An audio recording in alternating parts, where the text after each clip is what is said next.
Assalamualaikum warahmatullahi wabarakatuh. Saya Krisma Sulistiani dari S1 Kebidanan Stikes Guna Bangsa Yogyakarta. Di sini saya akan memberikan edukasi yang bertujuan untuk memenuhi tugas ujian akhir semester mata kuliah asuhan pranikah dan prakonsepsi dengan tema penyakit-penyakit yang perlu diwaspadai pada kehamilan. Berikut materi akan saya sampaikan. Silakan disimak, ditonton, dan terima kasih. Baik, saya akan menyampaikan penyakit-penyakit yang perlu diwaspadai pada saat kehamilan. Yang pertama, hepatitis B. Hepatitis B adalah peradangan hati yang disebabkan oleh virus hepatitis B. Virus hepatitis B dapat ditemukan dalam cairan tubuh penderita seperti produk darah, cairan cerebrospinal, cairan vagina, dan cairan tubuh lainnya. Gejala hepatitis tidak khas, bahkan sering tanpa gejala. Ketika muncul gejala, seringkali sudah terlambat, sudah sirosis, bahkan kanker hati, sehingga hepatitis sering disebut sebagai silent killer. Gejala yang dapat timbul: demam, mual dan muntah, rasa lelah, kencing berwarna gelap seperti teh, mata dan kulit kuning.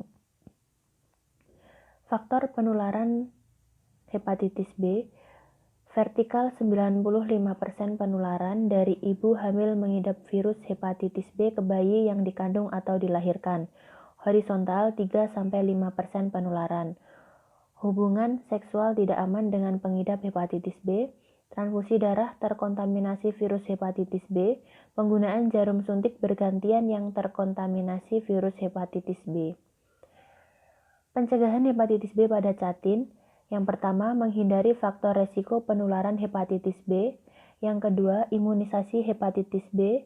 Vaksin hepatitis B diberikan dalam 3 dosis, yaitu pada bulan ke-0, 1, dan 6. Bila sudah terdeteksi hepatitis B, segera konsultasi ke dokter. Perlukaan pada kulit harus segera dibalut.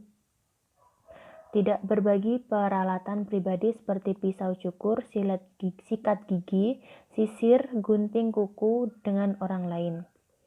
Catin penting mengetahui dan di-screening hepatitis B karena dapat menular melalui hubungan seksual maupun ibu hamil ke bayi. Yang kedua, penyakit-penyakit yang perlu diwaspadai adalah diabetes mellitus. Diabetes mellitus merupakan penyakit kronis yang ditandai dengan peningkatan kadar gula dalam darah lebih dari 200 mg per dl pada pemeriksaan gula darah sewaktu.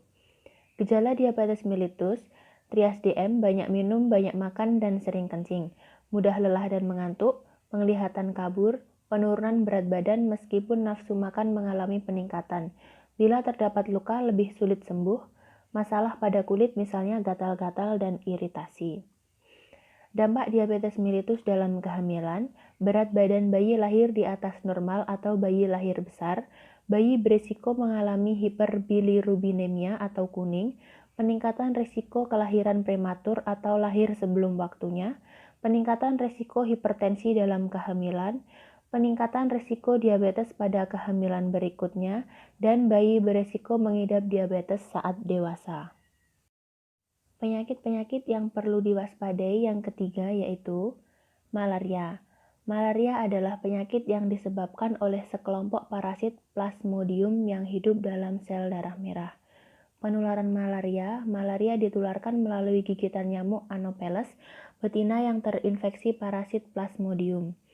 Malaria juga dapat ditularkan melalui transfusi darah yang terkontaminasi parasit Plasmodium. Malaria tidak dapat ditularkan secara kontak langsung dari satu manusia ke manusia lainnya. Dampak malaria pada catin: malaria bisa menyebabkan anemia pada catin dan kelak dapat mempengaruhi kesehatan ibu dan janinnya.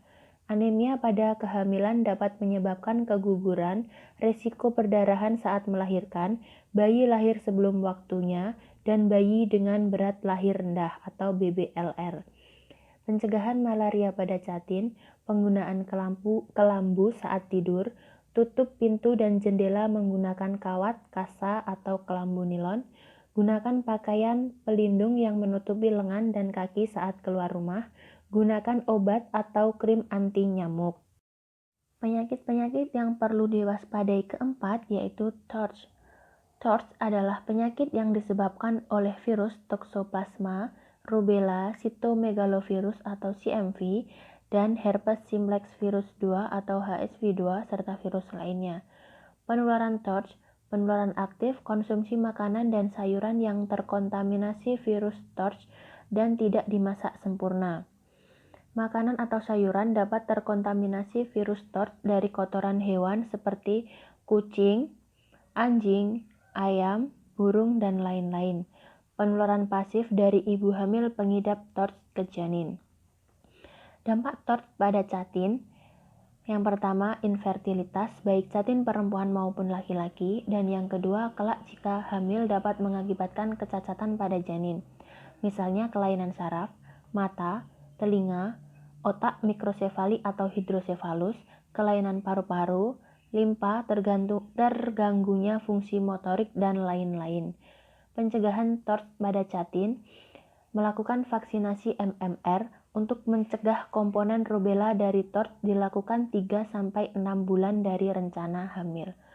Yang kedua, perilaku hidup bersih dan sehat, cuci tangan pakai sabun, mencuci bahan makanan, sayuran, buah, dan lainnya dengan air bersih yang mengalir dan memasak makanan sampai matang sempurna.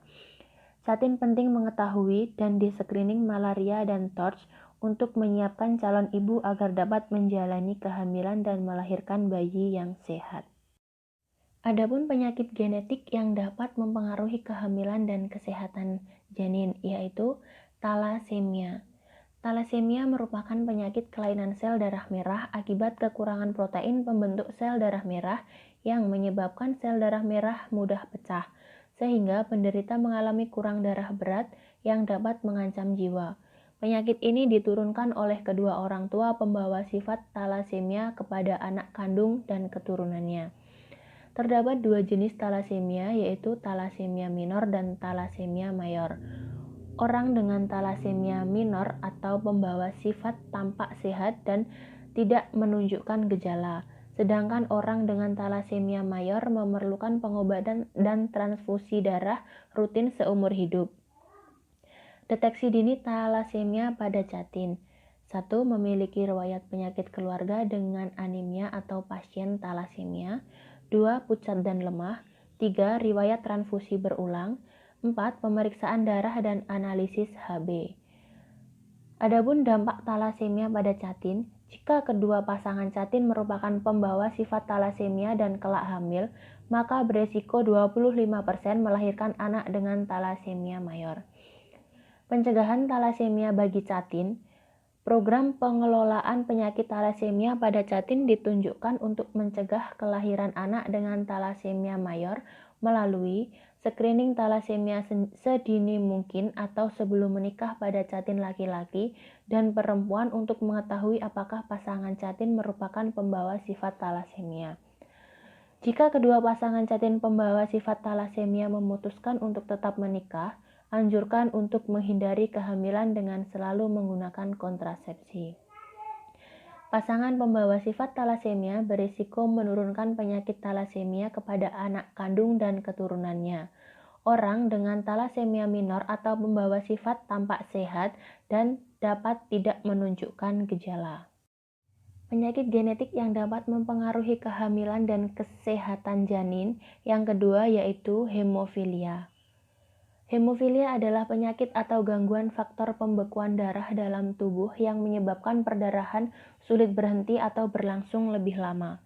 Penyakit ini diturunkan oleh salah satu atau kedua orang tua kepada anak kandung dan keturunannya. Pada wanita, kelainan ini bersifat resesif sebagai pembawa sifat, sedangkan pada laki-laki dapat muncul gejala ringan hingga berat. Gejala hemofilia yang pertama, perdarahan sulit berhenti atau berlangsung lebih lama, misalnya pada luka, cedera, operasi, cabut gigi, pasca suntikan, dan pasca imunisasi suntik. Tingkat keparahan tergantung dari jumlah faktor pembekuan di dalam darah. Gejala lain berupa memar pada kulit bila terbentur persendian, bengkak dan nyeri, mimisan, sering muntah, sakit kepala, cepat lelah, dan penglihatan ganda. Dampak hemofilia pada catin. Jika salah satu catin merupakan pembawa sifat atau penderita hemofilia dan kelak hamil, maka beresiko melahirkan anak laki-laki dengan hemofilia atau anak perempuan pembawa sifat hemofilia. Pencegahan hemofilia bagi jatin. Untuk mencegah resiko kelahiran anak dengan hemofilia dilakukan screening hemofilia sedini mungkin atau sebelum menikah pada jatin laki-laki dan perempuan untuk mengetahui apakah pasangan jatin merupakan pembawa sifat atau penderita hemofilia. Yang kedua, jika salah satu jatin merupakan pembawa sifat atau penderita hemofilia memutuskan untuk tetap menikah, anjurkan penggunaan kontrasepsi untuk menghindari kehamilan. Apabila salah satu pasangan adalah penderita atau pembawa sifat hemofilia, maka beresiko menurunkan penyakit hemofilia kepada anak kandung dan keturunannya. Orang dengan hemofilia tampak sehat dan tidak menunjukkan gejala. Nah, sekian materi yang saya sampaikan. Jika teman-teman ada yang ingin ditanyakan, silakan komen di kolom komentar. Semoga bermanfaat. Terima kasih. Wassalamualaikum warahmatullahi wabarakatuh.